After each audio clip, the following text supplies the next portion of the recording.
Hello বন্ধুরা, কেমন আছো তোমরা সবাই? আশা করছি সবাই খুব ভালো আছো, আমিও ভালো আছি। হায়দ্রাবাদ রান্নাঘর থেকে নতুন একটা ভিডিও নিয়ে চলে এসেছি। আজকে বানাবো ইলিশ মাছ। এই বর্ষায় ইলিশ মাছ খাবো না সেটা তো আর হয় না, তাই আজকে ইলিশ মাছের দুটো রেসিপি নিয়ে চলে এসেছি। একটা করব আলু বেগুন দিয়ে ইলিশ মাছের ঝোল, আর একটা করব ইলিশ মাছ সর্ষে বাটা দিয়ে। চলো দেখে নাও রেসিপিগুলো কিভাবে আমি একে একে বানাচ্ছি।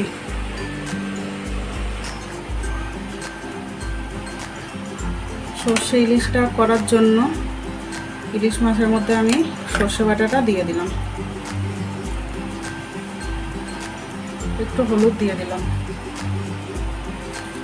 পরিমাণ মতো নুন দিয়ে দিলাম,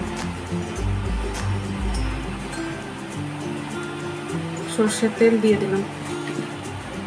এটাকে ভালো করে মেখে আমি 5 মিনিটের জন্য রেখে দেবো।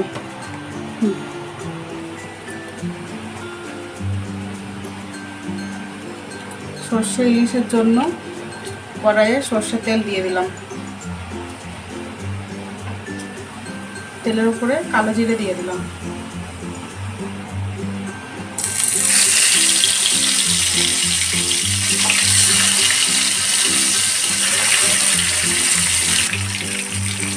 মাছগুলো দিয়ে সামান্য একটু জল দিয়ে এটাকে ঢেকে রেখে দেবো।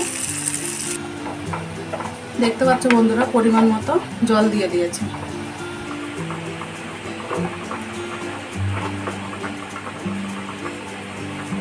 মাছের ঝোলটা ফুটে উঠেছে, আমি 2 কাঁচা লঙ্কা দিয়ে দিলাম।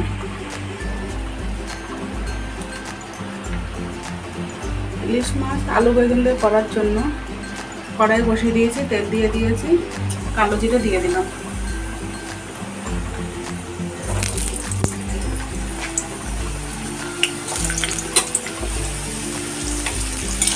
সামান্য একটু নুন দিয়ে আলুটা ভেজে নেব। একটু আলুটা ভাজা হওয়ার পরে আমি বেগুন আর কাঁচা লঙ্কাটা দিয়ে দিলাম, এটাকে একটু ভেজে নেব। আলু বেগুনটা অনেকটা ভাজা হয়ে গেছে, এই মুহূর্তে দিয়ে দিলাম 2-3টে টমেটো, একটু হলুদ দিলাম, একটু লঙ্কার গুঁড়ো আর একটু জিরার গুঁড়ো। বেগুন আলুটা অনেকটাই নরম হয়ে গেছে, এই প্রসেসে আমি মাছটা দিয়ে দিলাম, কাঁচা মাছ। মাছটা একটু নাড়াচাড়া করে পরিমাণ মতো জল দিয়ে দিলাম। দেখতে পাচ্ছ বন্ধুরা, এখানে সর্ষে ইলিশটাও হয়ে গেছে। আমি নামানোর আগে একটু সর্ষের তেল দিয়ে এটাকে নামিয়ে নেব। দেখতে পাচ্ছ বন্ধুরা, সর্ষে ইলিশটা রেডি।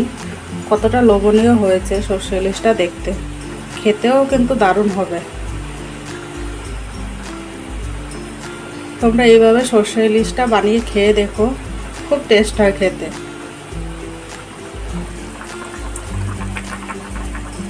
এখানে কিন্তু বেগুন আলু দিয়ে ইলিশ মাছের ঝোলটাও ফুটে উঠেছে, আর 5 মিনিট ফুটলেই এটা হয়ে যাবে।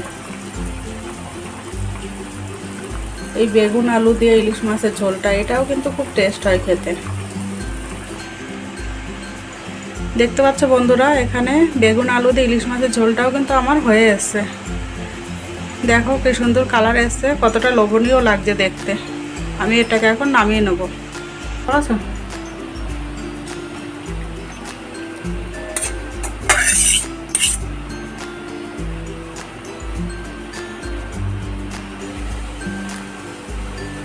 বন্ধুরা, ভিডিওটি যদি ভালো লাগে লাইক কমেন্ট শেয়ার করে দিও, আর এইভাবে রান্না করে খেয়ে দেখো, খুবই ভালো লাগে।